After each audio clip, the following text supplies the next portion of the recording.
11강. 이평선과 거래량은 왜 함께 봐야 하는가? 이제부터 이동평균선을 한 단계 더 깊게 들어가겠습니다.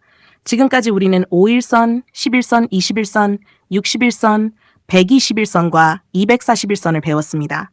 그리고 정배열과 역배열, 이평선의 간격과 기울기, 돌파와 이탈, 눌림목까지 공부했습니다.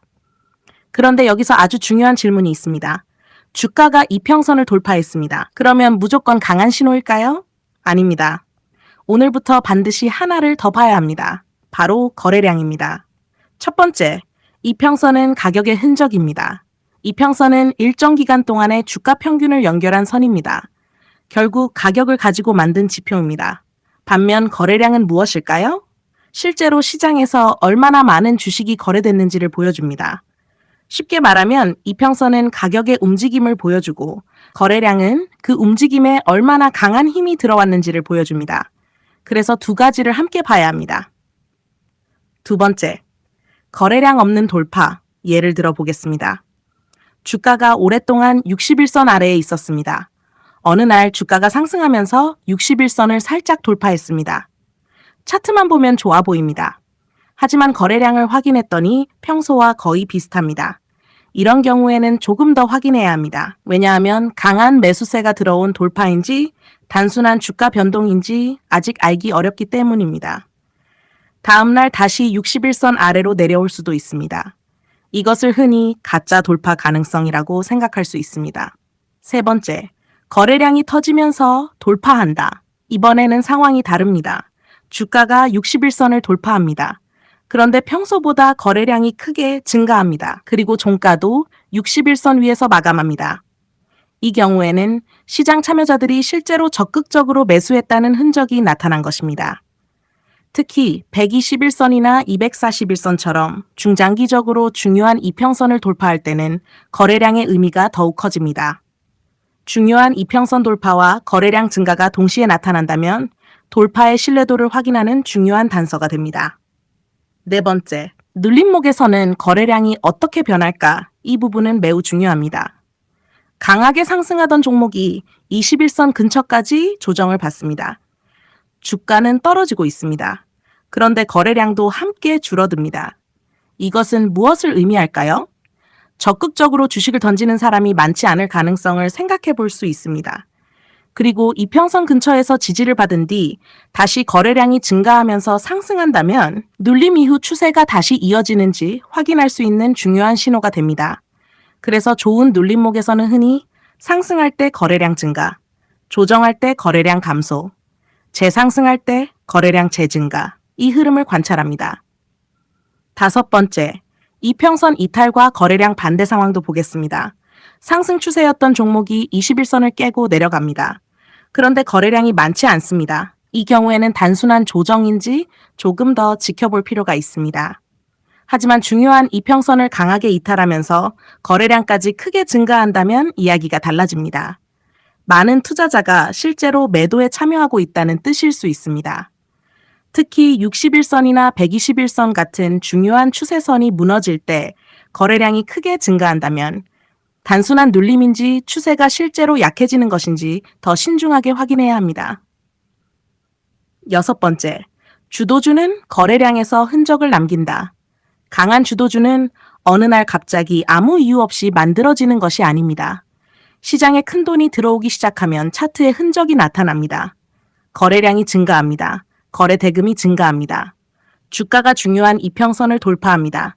단기선이 먼저 방향을 바꿉니다. 중기선이 따라옵니다. 그리고 정배열이 만들어지기 시작합니다. 그래서 주도주를 찾을 때도 이평선만 보는 것이 아니라 거래량과 거래대금, 이평선의 방향과 배열을 함께 보는 습관이 중요합니다. 21강 핵심 정리. 이평선만 보면 가격의 흐름만 보게 됩니다. 거래량까지 보면 그 가격 움직임에 들어온 힘을 함께 볼 수 있습니다. 기억하십시오. 이평선 돌파 플러스 거래량 증가, 돌파의 신뢰도를 확인한다. 상승 플러스 거래량 증가, 매수세의 힘을 확인한다. 눌림 플러스 거래량 감소, 매도 압력이 줄어드는지 확인한다. 중요 이평선 이탈 플러스 거래량 급증, 추세 훼손 가능성을 경계한다. 오늘의 핵심 문장입니다. 이평선이 길을 보여준다면 거래량은 그 길을 움직이는 힘을 보여줍니다. 차트를 볼 때 이제 이평선만 보지 마십시오. 가격과 이평선, 그리고 거래량. 이 세 가지를 함께 보는 순간 차트가 훨씬 입체적으로 보이기 시작합니다. 22강. 거래량이 줄어드는데 이평선이 살아있다면? 지난 21강에서는 이평선과 거래량을 왜 함께 봐야 하는지 배웠습니다. 이번에는 실전 차트에서 정말 자주 만나는 장면입니다. 주가는 조정을 받고 있습니다. 거래량도 줄어듭니다. 그런데 이평선은 무너지지 않고 계속 우상향하고 있습니다. 이것은 무엇을 의미할까요? 첫 번째, 거래량 감소가 항상 나쁜 것은 아니다. 초보 투자자는 거래량이 줄면 무조건 관심이 사라졌다고 생각하기 쉽습니다. 하지만 상승 추세에서는 다르게 볼 필요가 있습니다. 강하게 상승한 종목이 잠시 쉬어갑니다. 주가는 조금 떨어집니다. 그런데 거래량도 함께 감소합니다. 이것은 적극적으로 주식을 파는 물량이 크지 않을 가능성을 보여줍니다. 특히 21선과 61선이 계속 우상향하고 있다면 추세가 완전히 무너졌다고 판단하기에는 이릅니다. 두 번째, 이평선의 방향을 먼저 본다. 여기서 가장 중요한 것은 주가가 며칠 떨어졌느냐가 아닙니다. 이평선의 방향입니다. 5일선은 단기 조정 때문에 아래로 꺾일 수 있습니다. 11선도 조금씩 눕기 시작할 수 있습니다. 하지만 21선과 61선이 여전히 우상향하고 있다면 큰 흐름에서는 상승 추세가 살아있을 가능성이 있습니다. 그래서 차트를 볼 때는 주가의 하루 움직임보다 중요 이평선의 방향을 먼저 확인합니다. 세 번째, 좋은 눌림에서는 거래량이 줄어든다. 예를 들어 보겠습니다. 주가가 강하게 상승했습니다. 거래량도 크게 증가했습니다. 이후 주가가 21선 방향으로 천천히 내려옵니다. 그런데 내려오는 동안 거래량이 계속 감소합니다. 그리고 21선은 여전히 우상향합니다. 이런 모습은 관심 있게 볼 필요가 있습니다. 매도 물량이 강하게 쏟아지는 조정보다는 상승 이후 자연스럽게 쉬어가는 눌림일 가능성을 생각할 수 있기 때문입니다. 네 번째, 다시 거래량이 증가하는 순간 종만 보고 매수하는 것이 아닙니다. 그 다음 움직임을 확인해야 합니다. 주가가 21선 근처에서 버팁니다. 저점을 더 이상 크게 낮추지 않습니다. 그리고 어느 날 양봉이 나타나면서 거래량이 다시 증가합니다. 단기 이평선도 다시 위쪽으로 방향을 돌립니다. 이때부터는 조정이 끝나고 다시 상승하려는 힘이 들어오는지 관찰할 수 있습니다. 즉, 상승할 때 거래량 증가, 조정할 때 거래량 감소, 재상승할 때 거래량 증가, 이 흐름을 기억하면 좋습니다. 다섯 번째, 거래량 감소만 보고 안심하면 안 된다. 중요한 예외가 있습니다. 거래량이 줄었다고 무조건 좋은 눌림은 아닙니다. 21선이 하락합니다. 61선도 하락하기 시작합니다. 주가는 계속 저점을 낮춥니다. 그런데 거래량마저 줄어듭니다. 이것은 매도세가 약해진 것이 아니라 매수하려는 사람 자체가 줄어든 약한 종목일 수도 있습니다. 따라서 거래량 감소는 반드시 이평선의 방향과 주가의 위치를 함께 봐야 합니다. 여섯 번째, 주도주에서는 어떻게 볼까 강한 주도주도 계속 상승하지 않습니다. 상승, 눌림, 재상승, 다시 눌림. 이 과정을 반복하면서 움직이는 경우가 많습니다. 중요한 것은 눌림 과정에서 주도주의 구조가 유지되는가입니다. 21선과 61선이 우상향하는가, 주가가 중요한 이평선에서 버티는가, 조정할 때 거래량이 감소하는가, 재상승할 때 거래량이 다시 증가하는가, 이 네 가지를 함께 봅니다. 22강 핵심 정리. 첫째, 상승 후 조정에서 거래량이 줄어드는 것은 자연스러운 눌림일 수 있습니다. 둘째, 거래량보다 먼저 21선과 61선의 방향을 확인합니다. 셋째, 이평선이 우상향하고 주가가 그 위에서 버틴다면 상승 추세가 살아있는지 관찰합니다. 넷째, 눌림 이후 거래량이 다시 증가하면서 상승하면 추세 재개 가능성을 확인합니다. 다섯째, 이평선까지 하락하고 있다면 단순한 거래량 감소를 좋은 신호로 해석해서는 안 됩니다. 오늘의 핵심 문장입니다. 상승할 때 거래량은 커지고 쉴 때 거래량은 줄고 다시 갈 때 거래량이 살아나는가, 그리고 그 과정에서 이평선이 살아있는가, 이것이 좋은 눌림과 약한 하락을 구분하는 중요한 기준입니다. 23강. 거래량이 증가하는데 주가가 못 오른다면? 지난 22강에서는 거래량이 줄어드는 조정 속에서도 이평선이 살아있다면 무엇을 봐야 하는지 배웠습니다. 이번에는 반대입니다. 거래량이 크게 증가했습니다. 사람들이 많이 사고 팔았습니다. 그런데 이상합니다. 주가가 올라가지 못합니다. 이것은 무엇을 의미할까요? 실전에서 상당히 중요한 신호입니다. 첫 번째, 거래량 증가는 힘이다.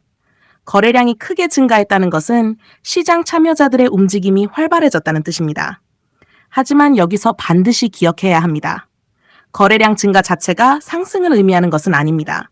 누군가 많이 샀다면 반대편에서는 누군가 많이 팔았습니다. 따라서 중요한 것은 거래량이 증가한 뒤 주가가 어느 방향으로 움직였는가입니다.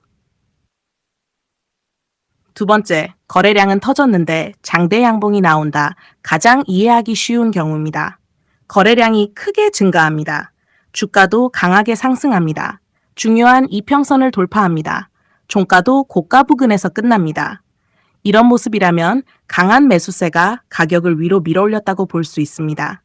특히 21선이나 61선 등을 돌파하면서 이런 움직임이 나타난다면 추세가 강해지는지 관심 있게 볼 수 있습니다. 세 번째, 거래량은 폭증했는데 주가는 제자리, 이번에는 다릅니다. 평소보다 훨씬 많은 거래량이 발생했습니다. 그런데 주가는 거의 오르지 않습니다. 윗꼬리가 길게 생기기도 합니다. 왜 이런 현상이 나타날까요? 아래에서 계속 매수하는 사람이 있지만 위에서는 그만큼 많은 물량이 나오고 있기 때문입니다. 즉, 강한 매수와 강한 매도가 충돌하고 있는 구간일 수 있습니다. 이럴 때는 단순히 거래량이 터졌으니 좋다, 이렇게 판단하면 위험합니다. 네 번째, 고점에서 이런 현상이 나타난다면 특히 조심해야 할 위치가 있습니다. 주가가 이미 오랫동안 상승했습니다. 5일선과 21선에서 주가가 크게 벌어져 있습니다. 신고가 부근입니다. 그런데 갑자기 엄청난 거래량이 발생합니다. 하지만 주가는 더 이상 올라가지 못합니다. 윗꼬리가 반복됩니다. 이런 모습이 나타난다면 고점에서 물량이 바뀌고 있는 것은 아닌지 확인해야 합니다. 상승 초기에 발생하는 거래량과 상승 말기에 발생하는 거래량은 의미가 다를 수 있습니다. 그래서 항상 위치를 함께 봐야 합니다. 다섯 번째, 이평선이 꺾이기 시작한다. 거래량 폭증 이후에도 주가가 상승하지 못합니다. 며칠이 지나자 5일선이 꺾입니다. 11선도 눕습니다. 주가가 21선 아래로 내려갑니다. 반등했지만 다시 21선에서 막힙니다.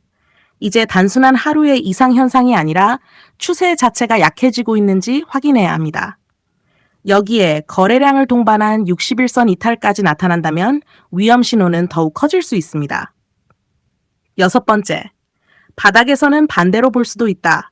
재미있는 점이 있습니다. 같은 거래량 폭증이라도 위치에 따라 의미가 달라질 수 있습니다. 오랫동안 하락한 종목이 있습니다.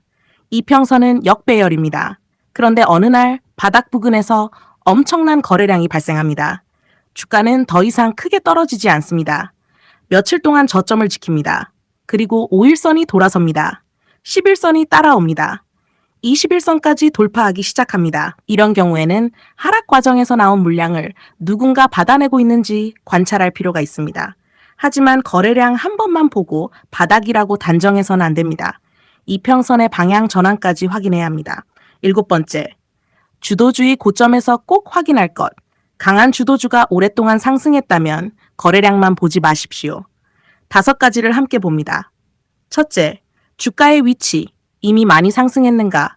둘째, 거래량, 평소보다 비정상적으로 증가했는가? 셋째, 캔들, 윗꼬리가 반복되는가? 넷째, 이평선, 단기 이평선의 기울기가 꺾이는가? 다섯째, 지지 여부, 21선과 61선을 지키는가? 이렇게 연결해야 합니다. 23강 핵심 정리, 거래량이 증가한다고 무조건 좋은 것이 아닙니다. 거래량 증가 플러스 주가 강한 상승, 매수 힘을 확인합니다. 거래량 폭증 플러스 주가 제자리, 매수와 매도의 강한 충돌을 의심합니다. 고점 플러스 거래량 폭증 플러스 긴 윗꼬리, 물량 출회 가능성을 경계합니다. 거래량 폭증 이후 단기 이평선 하락 전환, 추세 약화를 확인합니다. 그리고 가장 중요한 것은 거래량은 반드시 주가의 위치와 이평선의 방향을 함께 봐야 한다는 것입니다. 오늘의 핵심 문장입니다. 거래량은 얼마나 치열하게 싸웠는지를 보여주고 주가는 그 싸움에서 누가 이겼는지를 보여줍니다. 거래량만 보지 마십시오. 거래량 이후의 주가와 이평선이 진짜 답을 말해줍니다. 24강. 이평선과 거래량으로 가짜 돌파를 구별하는 법. 지난 23강에서는 거래량이 증가했는데도 주가가 오르지 못한다면 무엇을 확인해야 하는지 배웠습니다. 이번에는 실전에서 정말 많이 당하는 가짜 돌파를 공부하겠습니다. 주가가 중요한 이평선을 돌파합니다. 드디어 상승하나 싶어 매수했는데 다음날 바로 밀립니다. 다시 이평선 아래로 내려갑니다. 왜 이런 일이 생길까요? 첫 번째, 돌파했다고 모두 진짜 돌파는 아닙니다. 주가가 21선을 넘었습니다. 61선을 넘었습니다. 121선까지 넘었습니다. 차트만 보면 강해 보입니다. 하지만 중요한 것은 선을 넘었다는 사실 하나가 아닙니다. 어떤 힘으로 돌파했는지, 돌파한 뒤 그 위에서 버티는지를 봐야 합니다. 두 번째, 거래량 없는 돌파를 확인합니다. 오랫동안 61선 아래에 있던 주가가 어느 날 61선을 살짝 넘어섭니다. 그런데 거래량은 평소와 비슷합니다. 다음 날 주가가 다시 61선 아래로 내려옵니다. 이런 경우에는 강한 매수세가 들어와 추세를 바꾼 것인지 확인하기 어렵습니다. 따라서 중요한 이평선을 돌파할 때는 거래량이 함께 증가하는지 확인하는 습관이 필요합니다. 세 번째, 장중 돌파보다 종가가 중요합니다. 장중에는 61선을 강하게 돌파했습니다. 그런데 오후가 되면서 주가가 밀립니다. 결국 종가는 다시 61선 아래에서 끝납니다. 차트에는 긴 윗꼬리가 만들어집니다. 이것은 위쪽에서 상당한 매물이 나왔다는 의미일 수 있습니다. 따라서 단순히 장중에 돌파했다는 것보다 종가가 중요한 이평선 위에서 마감했는가를 확인하는 것이 중요합니다. 네 번째, 진짜 돌파는 안착 과정이 중요합니다. 좋은 돌파의 모습을 생각해 보겠습니다. 주가가 거래량을 동반하면서 61선을 돌파합니다. 종가도 61선 위에서 끝납니다. 다음 날에도 쉽게 무너지지 않습니다. 며칠 뒤 조정이 나옵니다. 주가가 다시 61선 근처까지 내려옵니다. 그런데 과거의 저항선이었던 61선에서 이번에는 지지를 받습니다. 그리고 거래량이 다시 증가하면서 상승합니다. 이런 흐름이 나타난다면 돌파의 신뢰도가 높아지는지 확인할 수 있습니다. 돌파보다 안착이 중요합니다. 다섯 번째, 이평선의 방향도 확인합니다. 주가가 61선을 돌파했습니다. 하지만 61선은 여전히 가파르게 아래쪽으로 내려오고 있습니다. 이 경우에는 단순한 기술적 반등일 가능성도 생각해야 합니다. 반대로 61선이 하락을 멈추고 평평해지고 주가가 그 위에서 버티며 이후 61선까지 위쪽으로 돌아선다면 추세 자체가 변하고 있는지 관찰할 수 있습니다. 즉, 주가의 돌파와 이평선의 방향 전환은 서로 다른 문제입니다. 여섯 번째, 121선과 241선에선 더 중요합니다. 장기 하락한 종목이 121선이나 241선을 돌파하면 눈에 확 들어옵니다. 하지만 이런 장기 이평선일수록 하루의 돌파만 보고 판단해서는 안 됩니다. 거래량 증가, 종가 안착, 돌파 이후 지지, 이평선 기울기의 변화, 고점과 저점의 상승, 이런 변화가 함께 나타나는지 확인해야 합니다. 일곱 번째, 가짜 돌파의 전형적인 모습. 가짜 돌파에서 자주 볼 수 있는 특징을 정리해 보겠습니다. 주가가 중요한 이평선을 순간적으로 돌파합니다. 거래량은 별로 증가하지 않습니다. 종가에는 다시 이평선 아래로 내려옵니다. 긴 윗꼬리가 만들어집니다. 다음 날 추가 상승이 나오지 않습니다. 며칠 후 다시 이전 박스권으로 들어옵니다. 이런 모습이라면 돌파만 믿고 추격하는 것은 조심해야 합니다. 여덟 번째, 주도주는 돌파 이후가 다릅니다. 강한 주도주는 중요한 이평선을 돌파한 뒤 빠르게 힘을 보여주는 경우가 있습니다. 거래량과 거래 대금이 증가합니다. 주가가 이평선 위에서 버팁니다. 조정에서도 쉽게 무너지지 않습니다. 단기 이평선이 위쪽으로 방향을 돌립니다. 그리고 21선과 61선이 차례로 따라옵니다. 즉, 진짜 강한 종목은 돌파라는 하루의 사건보다 돌파 이후의 구조에서 힘을 보여줍니다. 24강 핵심 정리. 가짜 돌파를 구별할 때는 5가지를 봅니다. 거래량이 증가했는가, 종가가 이평선 위에서 끝났는가, 돌파 후 며칠 동안 안착하는가, 조정에서 돌파한 이평선이 지지선으로 바뀌는가, 이평선 자체의 기울기도 좋아지는가, 오늘 가장 중요한 문장입니다. 돌파는 하루지만 추세는 시간으로 확인합니다. 선을 넘었다고 바로 따라가지 말고 거래량을 보고 종가를 보고 안착을 보고 다시 지지받는지를 확인합니다. 이것이 이동평균선을 이용해 가짜 돌파에 휘둘리지 않는 기본 원칙입니다. 샤시 25강 이평선과 거래량으로 진짜 추세 전환을 확인하는 법. 지난 24강에서는 가짜 돌파를 구별하는 방법을 배웠습니다. 이번에는 그 다음 단계입니다. 오랫동안 하락하던 종목이 있습니다. 어느 날 거래량이 증가하고 주가가 이평선을 돌파합니다. 이때 가장 궁금한 것은 이것입니다. 단순한 반등일까? 아니면 진짜 상승 추세로 바뀌는 것일까? 오늘은 이 차이를 공부하겠습니다. 첫 번째, 추세 전환은 하루 만에 만들어지지 않습니다. 오랫동안 하락하던 종목을 생각해 보겠습니다. 주가는 241선 아래에 있습니다. 121선도 하락합니다. 61선도 하락합니다. 완전한 역배열입니다. 그런데 어느 날 주가가 크게 상승합니다. 거래량도 폭증합니다. 이것만 보고 추세가 완전히 바뀌었다. 이렇게 판단하면 너무 빠릅니다. 하루의 급등은 반등일 수도 있습니다. 진짜 추세 전환은 시간을 두고 구조가 변해야 합니다. 두 번째, 짧은 이평선이 먼저 움직입니다. 추세가 바뀔 때 241선이 가장 먼저 움직이지 않습니다. 가장 짧은 선부터 움직입니다. 먼저 5일선이 돌아섭니다. 그 다음 11선, 21선이 따라옵니다. 주가가 계속 버티면 61선도 하락을 멈추기 시작합니다. 시간이 더 지나면 121선과 241선에도 변화가 나타납니다. 그래서 기억하십시오. 추세 전환은 짧은 선에서 시작해서 긴 선으로 확산됩니다. 세 번째, 저점이 높아지는지 봅니다. 이평선만 봐서는 안 됩니다. 주가 자체의 구조도 중요합니다. 예를 들어 첫 번째 저점을 만들었습니다. 반등합니다. 다시 조정이 나옵니다. 그런데 이전 저점까지 내려가지 않습니다. 더 높은 위치에서 다시 반등합니다. 이것은 매우 중요한 변화입니다. 계속 낮아지던 저점이 더 이상 낮아지지 않고 조금씩 높아지고 있기 때문입니다. 네 번째, 고점도 높아져야 합니다. 저점만 높아지는 것으로 끝나지 않습니다. 반등할 때 이전 고점을 돌파하는지도 봅니다. 낮아지던 저점이 높아지고 낮아지던 고점도 높아지기 시작한다면 하락 추세의 구조가 변하고 있는지 확인할 수 있습니다. 쉽게 말하면 저점 상승, 고점 상승, 이 두 가지가 함께 나타나는지를 봅니다. 다섯 번째, 거래량은 어디에서 증가하는가? 이제 거래량을 연결해 보겠습니다. 좋은 변화에서는 주가가 상승할 때 거래량이 증가합니다. 조정할 때는 거래량이 감소합니다. 그리고 이전 고점을 돌파할 때 다시 거래량이 증가합니다. 이런 흐름이 반복된다면 매수세가 실제로 들어오고 있는지 확인할 수 있습니다. 반대로 상승할 때 거래량은 적고 하락할 때마다 거래량이 크게 증가한다면 아직 매도 압력이 강한 것은 아닌지 주의해서 봐야 합니다. 여섯 번째, 역배열이 정배열로 바뀌는 과정. 처음에는 역배열입니다. 그런데 주가가 바닥을 만들고 상승하기 시작합니다. 5일선이 11선을 넘어섭니다.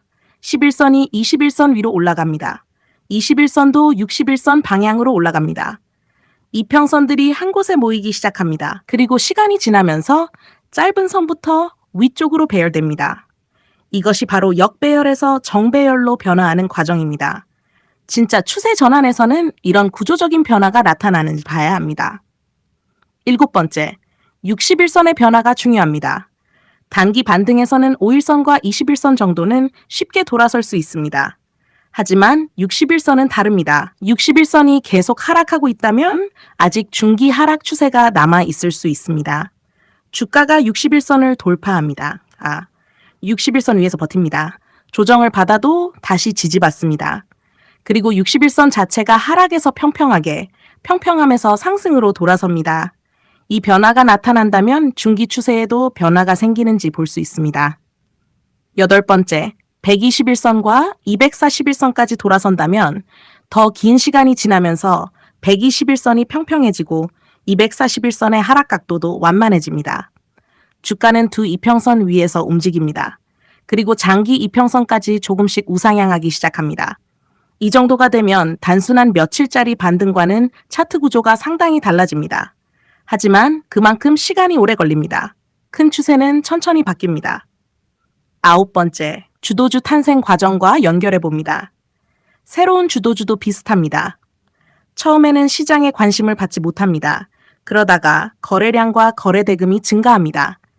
주가가 중요한 이평선을 돌파합니다. 저점과 고점이 높아집니다. 단기 이평선이 먼저 돌아섭니다. 중기 이평선이 따라옵니다. 정배열이 만들어집니다. 그리고 신고가 영역으로 진입합니다. 따라서 주도주를 찾을 때도 하루 급등만 보는 것이 아니라 거래량과 이평선 구조가 어떻게 변하고 있는지 그 과정을 보는 것이 중요합니다. 25강 핵심 정리. 진짜 추세 전환은 하나의 신호로 판단하지 않습니다. 거래량 증가, 저점 상승, 고점 상승, 단기 이평선 방향 전환, 60일선의 하락 멈춤과 상승 전환, 역배열에서 정배열로 변화, 이런 신호들이 시간의 흐름 속에서 하나씩 연결되는지를 봅니다. 오늘 가장 중요한 문장입니다. 반등은 하루에도 만들 수 있지만 추세 전환은 시간이 만들어냅니다. 그리고 짧은 이평선이 먼저 돌아서고 긴 이평선이 마지막으로 확인해 줍니다.